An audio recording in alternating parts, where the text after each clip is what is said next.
公民总主笔。Welcome to Residence Messenger program on Taipei Broadcasting Station. I'm your host, Ross Darrell Feingold. Today, our guest is Jeek Pan from Jeek's Food Maze and the Weekend Fried Chicken Club. Jeek, welcome to the show. Everything, Ross? We're so happy to have you because who doesn't love fried chicken, right? Everyone loves fried chicken. So we're going to hear all about that. I know you won't tell us too many secrets about the recipe, but we'll get into the fried chicken. But before we get into the fried chicken and the Facebook page where you write about food in Taipei and in Taiwan, tell us about your childhood. I mean, did you want to be in the food business when you were a child? Well, I grew up in a family business, which is also food business. My family, they own a bento shop, which was pretty famous for their pork chop. So I had to work in the restaurant since I was 6. That's a family thing. So since 6 to 26, I've been working in a pork chop shop, and basically give me 20 years of experience in the kitchen, like more than other chefs like on the market. Because we started very young. What we do is not only cooking, we also run the business. We also deal with employees. So I've been in the restaurant business pretty young, and 6 is pretty young to be in the restaurant business. Now, wait, was this kind of like one of those movies, like what was that movie, Kung Fu Panda, where the duck keeps hoping that the panda like has a dream about noodles? Like, did your family hope you had a dream about the pork chops and the bento boxes? No. They didn't want me to get in business. That I was there because it's necessary, because the family is very busy. My parents need help, and that's it. And then, of course, they wanted me to be like a lawyer, dentist, or whatever. I was pretty good at school. But I figured out that only by doing the things I love the most would take me to the top. So I figured out food is still the thing, So I had to go to the food business. Well, wait, when you say you had to go to the food business, did that feeling begin when you were, say, a teenager, or maybe when you were a little more mature in your early 20s, you started to think about that? To me, it started very young, but it's, of course, being a chef is always it's not a prestige job 10 years ago, 20 years ago. It's something like a labor job, like in the imagination of Chinese parents. So, of course, at first I was like, okay, I want to become a chef. And I said those to my friends, my classmates, my teacher, and they give me a sniff, like, why do you want to be a chef? Why don't you be a doctor? Why don't you be a math teacher? I was like, why don't you respect a chef who serves you food every day? So importantly, more than those dentists, more than those, contributing from other occupations, why don't chefs get those respect from people? And I was pretty mad at that, and became one of my motivation. I want to be a chef who is respected by society, and I want chefs to be respected, like dentists, like doctor, like engineers, like teachers. You covered my whole family, because my family are dentists, lawyers, and teachers. So thank you. Now those people who those friends, those classmates who said those things, have you banned them from the Weekend Fried Chicken Club, or are they still allowed to come there today? Man, I don't really remember, man. I think I'll still invite them and show them, I'm such a kick-ass chef right now. That's the best way to get revenge, I suppose. When did you start the Facebook page, the Jeek's Food Maze? Well, I was in the military.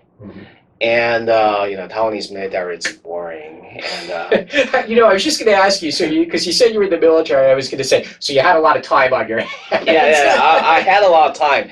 And I wasn't like the typical military. I was an English teacher in military. And I had all my time in a school in Tainan. It's such they give me a small room, and I have very little task. And I was like, okay, I'm going to write a food about Tainan. And that's how it all started.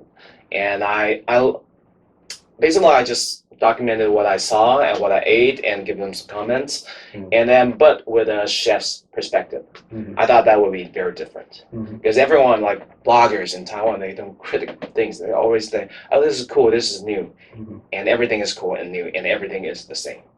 So I was like, I want to give it a touch, a flavor of like chef's spoken, So that's how it all started. I started Jeek's Food Maze when I was in the military. And did your superiors, your officers, did they know about this? No, it's just a small blog, When it started, it was like a few thousand people, Well, a few thousand people's not bad at the beginning. That's already a good following, right? Good photos matters, I was really good at making photos as well. And well, hopefully you weren't using the military resources to do the photos. You're using your own cameras. No comment. That's okay. So, but how did you build the following over time? Or are there, because a lot of people want to build a Facebook page or Instagram. What are some of the key things besides photos that help build a Facebook following for discussion about food? I think attitude.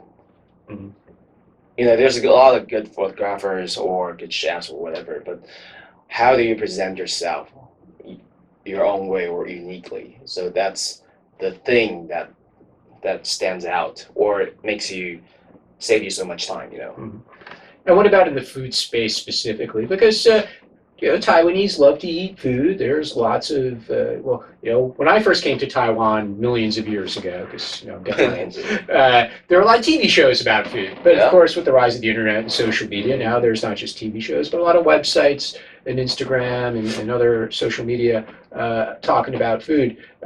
In the food conversation or social media space, how do you distinguish one blogger from another?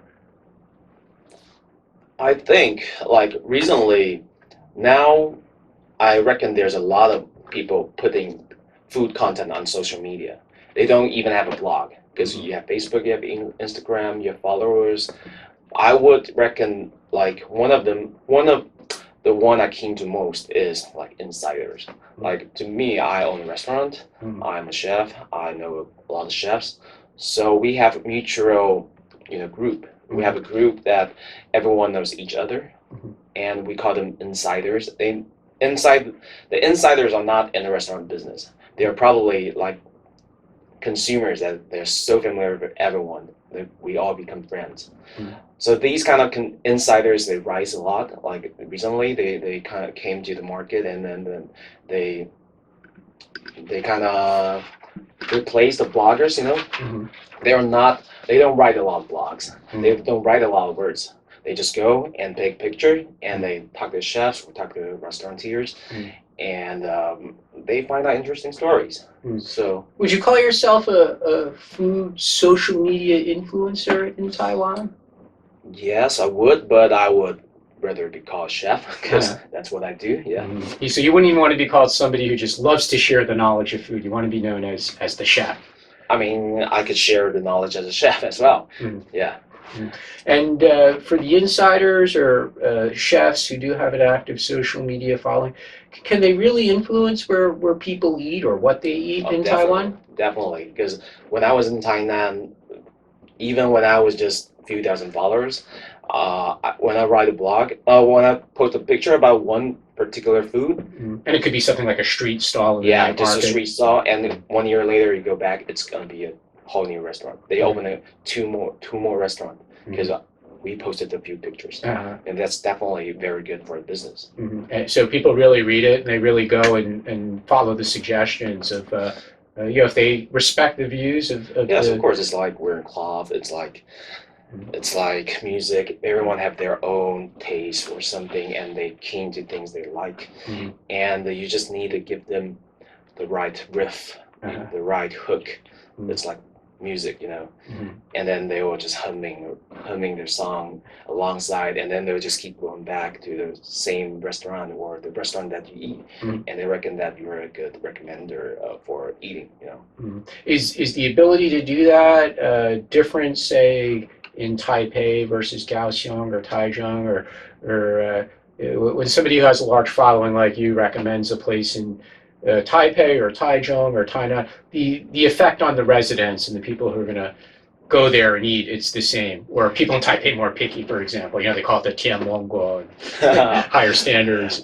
I guess not. I guess even the the people from the South are more picky because They're more picky with their food. I think so because they have more identity. You know, they think like Kaohsiung has what, Tainan has this kind of food, Taichung has hot sauce or whatever. You know, so they have their own identity more. But Taipei, everyone's from the whole country. You know, so everyone eats everything. You know, so it's not. I think Taipei is more commercial side. You know, when you want to try new things, you want to try the hot spot, you want to share with friends. And Tainan or Kaohsiung, they will be more like, oh, this is traditional. That's a flavor. That's what my mom used to eat. You know, those kind of story. They buy different kind of stories. Yeah. Do you still have a lot of time to get out of Taipei and visit restaurants and stalls and try food around Taiwan, or because you have the businesses in Taipei, you're kind of really busy? Usually, like last year, I was like, I don't go out of Taipei because I usually just go out of Taiwan. But now, you know, the pandemic, well, I was like we explore more of the Taiwan. We went to Taichung several times last month. We went to Tainan 2 months ago, and different things happening, and people, the industry is trying to focus on ourselves, and that's super cool, you know. And do you get restaurants and even stall owners in night markets or other small kind of places? Do they come chasing you? They say, Jeek, please come to my noodle stall in some remote part of Taiwan. Yes, they do. They do. No, but not particularly, because like I rarely. I do. People do pay me to do something like that, but I rarely take it because like I only present things I like, and more like the people I service is more like brands, like McDonald's, KFC, Michelin, and Wang Ping. They will ask me to promote them. So if a little restaurant asks me to go, I always just, if it's good food, I'll go. And I don't charge, and I just spread the feelings that I feel to your food, to people, you know. You mentioned payments and magazines and different kinds of ways that restaurants are promoted. I'm going to ask you a tough question, since we like to put our guests on the spot and make them squirm a little bit. And since I'm also a foreigner, what about foreigners who comment about Taiwan food and beverage? Do you find that they have the ability to do it, or because unlike you, they didn't grow up here? You grew up around local food. Your family owned a bento box restaurant. You've been making pork patties ever since you were 6 years old. So when you see foreigners on the internet, more magazines or TV shows, sometimes some foreign TV show comes to Taiwan, makes a program about Taiwan food. Do they have the ability to really understand the food and write about it and talk about it accurately? You mean do you mean making Taiwanese food? Or talking about it, talking about what tastes good or why a sauce is good, or details like that. Can foreigners really get into that? Can they really understand it? I think it varies. I definitely think it is possible that a foreigner has the same taste, a better taste than the Taiwanese about Taiwanese food. That's possible. Like, there's no reason that a foreign person couldn't understand a food that Taiwanese taste bud. It's not about taste bud, it's about experience. Like you probably you can only ate the same food for 10 years, but he only ate the food for 1 year. Let's say braised pork. So that's the experience, the different experience. But I think it will gradually change, like Michelin come in Taiwan, or more foreigners come in Taiwan, more foreigners doing business in Taiwan, and doing maybe not foreign stuff, local stuff, and I'm very happy to see so. Like, if you imagine like pho or ramen, like there's more, like it's kind of become art that foreigners come to learn, or French, like, can you imagine Taiwanese doing French, if you're French? Well, but there's always been some chefs from Taiwan who went overseas to study, and then they come back to Taiwan so you wouldn't restaurants.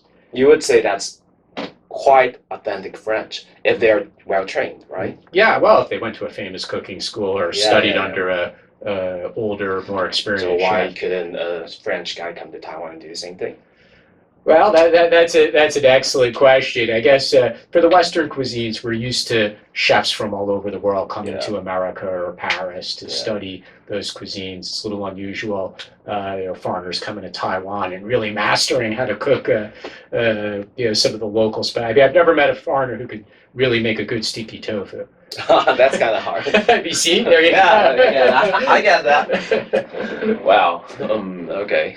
Of course, Taiwan does have some famous foreigners in the night markets making some unique food, and they get on TV for some of those unique things. But your specialty is actually, or what's now making you well known, is actually not a Taiwanese food necessarily. It's fried chicken. Fried chicken is kind of something we eat all over the world, right?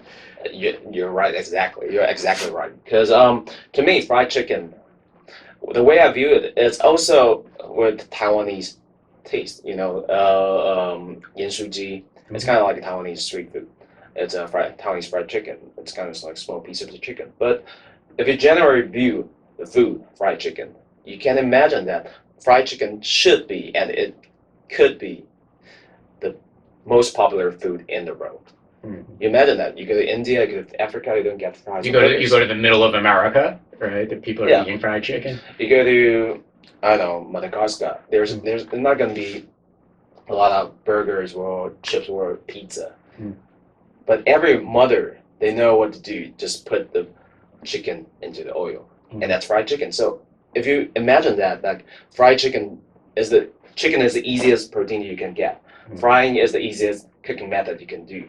Fried chicken should be the most popular food in the world. So it sounds like from what Jeek is saying that world peace could be negotiated over a plate of fried chicken. Over a mine store, probably. Right here in Taipei. Well, we're going to take a break. And when we come back, we're going to talk about Jeek's store. You're listening to Residence Messenger on Taipei Broadcasting Station. Welcome back to Residence Messenger program on Taipei Broadcasting Station. I'm Ross Darrell-Feingold, and our guest today is Jeek Pan from Jeek's Food Maze and the Weekend Fried Chicken Club. So before the break, we were talking about your store where world leaders hopefully will come and negotiate peace over fried chicken. Looking forward to that. Hopefully President Tsai will invite them right away. But tell us about starting the store in a flower shop. No, earlier in the show, you talked about the reaction when you were younger from people when you said you did want to go into the restaurant business and you wanted to be a chef. Wasn't always positive. What about when you said you wanted to open a fried chicken restaurant that's co-located, as we say in English, in a flower shop? What did people say to that idea? To be honest, like people wasn't too surprised that I did it. Because before that, I was already running 100,000 fan page, and I did a lot of weird things, a lot of pop-ups. I invited chefs, like Michelin chefs or like street food vendors to my place and cook stuff, and invited people. And like I have a studio with just like 20平, and we have like 200 people in such a small place and packed, and people just came to see what kind of weird thing I'm doing, So when I opened a fried chicken and flower shop, I think it kind of makes sense to market, What were some of the challenges though when you opened that location? Was it finding the right store, the right physical location, or getting the food and the ingredients into that location, or getting helping the customers find it? Did people, were they having trouble finding it? What were the biggest challenges? To me, the biggest challenge is definitely employees. We only open on weekends, and we have such a small kitchen. But we have to serve so many people. And the employees, the chef, they are not very comfortable with that. We have to train them. We have to do it ourselves, because I grew up as a chef, so I know when I have a station how much things I can do. But in such a small place, it's basically like a street food vendor, but in a flower shop. It's just 1 ping. It's like 2 square feet or something. And the kitchen is so small, and you have to serve 100 people one day. So that's how you do it on the street. So I was thinking, like, why can't we do it in a location? And by the mindset, we have to learn from the vendors. We have to learn how they repeatedly do the same product but perfectly. I learned so much by going to the street vendors and just watch them work all day. And basically, we have some fine dining experience chef, including me. So we were like, we have to learn this and put it in such a small place and serve a perfect fried chicken to people. And it's kind of challenging. And it's an open kitchen. So everyone sees every move you do. But that's the same as in the night market, right? Yeah, the street exactly. stalls, it's open, right? So I think that's also why it's so intrigued to people. Like, come and eat chicken with us, And smell the flowers. You don't smell flour. You only only smell the fried chicken. Yes, because the smell takes over the flowers. Yeah. And that's a big thing as well, Yeah. Do people have trouble finding exhibits? Like some of the websites, not your own Facebook page, but I noticed that in describing the location, it seems like a lot of other food writers, like they try to write it in like really detailed, like even pictures with like arrows, like how to find it. Is it really that hard to find? I mean, without the photos, you could be lost. You could really be lost. But if you just come out of the J.U. and John, you come out of the station, you just follow the smell, right? yeah, kind of like that. It's just next to J.U. and John. Right. It's just next to MRT station. But if you don't have the image of that store, you can easily just pass it by because it's a flower shop, and you really don't imagine eating a fried chicken in there. But when you walk in, it's totally like a contrast, and people was like, "Wow, what the heck is this?" And that really sparks a story. Like people can't find by finding that shop is already experience beginning even before you eat it. So we don't put it on the Google map. We don't put it on we don't give very detailed instructions to get there. But could you just share with our listeners where it is exactly? We have the address on our IG and Facebook page. The address is accurate, but you just have to find it. You just have to find it like the old school way. Tell us about the concept of pop-up stores at other places besides the flower shop. Okay. How did you come up with doing that? And you said you had some earlier experience with pop-up as well. Okay, and the reason why I ask is this is something that's not unusual in other big cities around the world. But it seems like Taipei was a little late to this for food, the pop-up concept. Yeah. Basically, the pop-up began on May. We had a crossover with Draftland. It's a very nice bar, and they have very new concepts, and they're also just received their Asia 50 Best. So they are very tasteful. And working with them, we learned a lot, and we tried that was the first pop-up, and then we figured out that through that pop-up we can get to a lot of audience, a lot of food lovers, cocktail lovers, and then we decided hey, why don't we do it continuously? So we had second and third and fourth pop-up, and the pop-up the most different thing of our pop-up is we do our pop-up for a month. Most pop-ups is maybe 2 days or 3 days, or it's a fake pop-up for a half a year, So, but we do it for a month. So every month we have to think of a new menu. Every month we have to think of a new concept, and it kind of challenges our team and it kind of make us dig out how creative can we be just to serve a fried chicken. What do you need to bring to the pop-up to do an effective pop-up fried chicken? Okay, first, you have to set up a new menu. This bar or this restaurant have this kind of style. You can't fit everything inside. You have to change, and you have to probably 2 signature dishes, but 6 whole new dishes. So people will follow you to the new pop-up. But I want to try this new thing. Oh, holy, what avocado? Holy, I want to try something I couldn't eat when you previously popped up. Yeah, original store, new store, and it's kind of a mixture. People kind of imagine what's going on next, and they come back and they come back. And to be honest, it's like chicken serving, bar serving, bar crawling, and people kind of understood as chicken serving.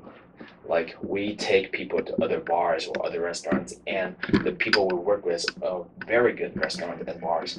So they kind of believe us. We are very good chicken as well, and we are. Like we do our best to achieve it. And this time kind of was simultaneous to concerns about the virus, although here in Taiwan the situation was better than other countries. Was that good for pop-up business? Like kind of a takeaway. People weren't doing so much dining in; they were scared about dining in. So did that actually help the pop-up business? We are very lucky that we weren't like influenced a lot by the pandemic because first the pop-up business we work with famous restaurants, so they are the least the least influence as well. So when we work together, it's kind of like okay, everything's smooth, and we're super lucky for that, because there's not a lot of things going on in the market. So when we do something new, and it'll be a spark. Yeah. All right, talking about a spark, since that was your word, how do you spark the taste buds of the people who like your fried chicken? Don't give us any secrets, and I know you won't give us any secrets, but I give it. I give you all the secrets. Okay, tell us about the secrets of good fried chicken in Taiwan. Tell us about the meat, the farming. Yes. Give us what are all the parts to make a good fried chicken? I spent like 3 years eating fried chicken all around the world, from Africa to South Asia to Japan or places. I've been eating all kind of fried chicken, and to me, all the fried chicken is about crispiness and marination, and that's wrong. To me, you heard that here. It's wrong. The crispiness and the marination are wrong. So what's right? What's correct? It's about the meat. It's like a steak. It's like a steak. You want to eat the meat itself. It's a beautiful piece of protein. Like, why can't a piece of chicken be as good as a steak? I don't know. My experience, some restaurants, we won't name names, but their fried chicken, it looks like it tastes like they're using the cheapest meat possible. I mean, yeah, probably cheapest meat is a problem, but it's more about how do you think about fried chicken. When you think about fried chicken as a steak, you want people to try the chicken instead of the fried crispiness or the juiciness of your marination. It starts to turn. It makes a big difference. If you go to the Taiwanese night market, you get fried chicken. It's like $20 a piece, but we sell our fried chicken $300 a piece, and that's surprising to a lot of people. But after they eat it, I was like, oh, this is a whole new different product, because the secret and the recipe and the whole concept of our fried chicken is freshness. You don't marinate overnight. You don't marinate 3 days, because if you go to like famous franchise fried chicken, they're gonna marinate or freeze it for days or even weeks. All our chicken is provided. The chicken itself is from the morning, and you eat it at night. And all the rest of the chicken we didn't sell, we make it into chicken soup. So that's the secret. And the marination, we only marinate 3 hours. So it doesn't break down the protein. It gives the protein a flavor and the juiciness and the creaminess like buttermilk or coconut, but it doesn't break the chicken flavor. And now we're working on something even more different, because we're working with some farmers in Yilan, Nantou. They provide us beautiful chickens, and we don't marinate it. We just fried it. We just put some salt on it, sprinkle some salt, and then fry it. It's like a piece of steak. So should good fried chicken be fried with the bones and with the skin, or skinless, boneless could also make good fried chicken? Or what's the views of the chef and also the people who eat it, the customers? I think to the people who eat it, it's kind of like style, because I ate so many fried chickens in the road. Like Korean fried chicken, Taiwanese fried, they're small pieces, and obviously like American fried chicken, they're big pieces with the skin, with the bones, usually. With the bones, and but the bone, like chefs, like bone is all the flavor. There's a different kind of fried chicken, so we provide so many kind of chickens. like probably we have 80 kinds of recipe right now. And which are your favorites? Because some of your recipes are very unique. And as you said, when you pop up at a different location, you offer something new, and as well as some of your more popular ones. What are some of your favorites? You know, the orange chicken, or there's the waffle chicken. Which We one? do have orange chicken, Yeah. and we did have a waffle chicken Yeah. at the pop-up store. Yeah. But What's your my favorite? favorite is ayam goreng. Ayam goreng is fried chicken in Malaysia. Yeah. Or Indonesia. It's bahasa, and that's my favorite chicken in the world. So I went to Malaysia like 10 times or 20 times like 3 years ago just to eat the chicken. Mhm. They are so good at making fried chicken. Well, I know all my Malaysian, Indonesian, Singaporean friends are going to love you for saying that. Yeah. We have the best ayam goreng in Taiwanese markets. And what do you recommend people drink with fried chicken? Because you do cooperate with some bars, some very nice bars that you mentioned. What beverages go best with fried chicken? I mean, like I love sweet tea a lot, like tea. Like American Southern, they drink sweet tea, and that kind of easy soft drink is my favorite. Hot or cold tea? Cold. Okay, Sweet so like tea. an American Southern iced tea. Yeah. And of course, recently like cocktail pairing is like on the hip, and I'm a super fan of cocktail. So like cocktail makes a lot of change to your taste notes. So of course, like cocktail definitely. Cocktail with fried chicken. That's Jeek's recommendation. Yeah. Tell us about your famous yellow T-shirts. Oh yeah. Well, we were trying to make some like crew T-shirts, and I just went through all the colors, and I was like, oh, this one fits our chicken, the brand and all the images, and then I realized like this yellow, people don't wear this. Mhm. When you wear it, you're always a spotlight. So I had all my crew wearing it, and some people wearing it. They were like, "Oh, I want to buy one of these." And to wear this T-shirt, this yellow, you have to have an attitude.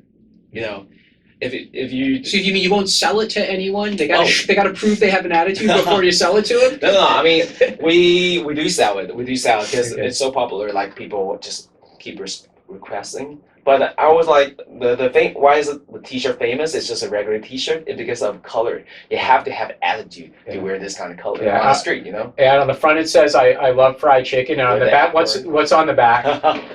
On the back, it's our logo. It's our logo. Mm-hmm. And It looks like a very happy chicken. yeah. And it says, 週末炸雞俱樂部. Yeah. Right? The logo, basically I spent so many time just making that chicken look a little bit evil, a little bit alluring, let you want to eat the chicken, We spent so much time just to do all the detailed things and make it look very retro and at the same time a little bit edgy, So you're popping up at different places, and you got the flower shop restaurant. Tell us a funny story. I mean, does anyone ever come in and ask for like a really unusual variation on the chicken, or did you get any weird requests? Weird request. Everything's weird in our story now. A lot of weird things happen, because Especially if you're mixing alcohol. Anytime you're mixing alcohol with food, you might get some weird things happening. Oh yeah. Do you know Long Island iced tea? I'm from Long Island, Oh, so you're I from know Long Long Island iced tea very well. So basically, you got like you grew up drinking, making bento box. I grew up drinking Long Island iced tea. You're more serious than I did. Okay, like Long Island, you got vodka, tequila, gin, and whiskey, and then Coke, right? You got 5 different elements, or even more, And our Long Island iced tea in our store is we divide them into 5 shots, and on the last shot with Coke, we put the fried chicken on it. So people come and crave for that. Like, we want a Long Island challenge with a chicken on it. Well, there you have it. We have Jeek's Food Maze. We have the Weekend Fried Chicken Club with the Long Island Iced Tea Challenge. You've been listening to our Residence Messenger program on Taipei Broadcasting Station with our special guest, Fried Chicken Master Weekend Fried Chicken Club of Taipei, Jeek, from Jeek's Food Base. Thank you so much, Jeek, and Very quickly, just you want to give the Facebook page out, how people can find you for anyone who doesn't know? Oh yeah, just check out Weekend Chicken Club on Facebook or IG. Thank you very much, Jeek. Have a great weekend.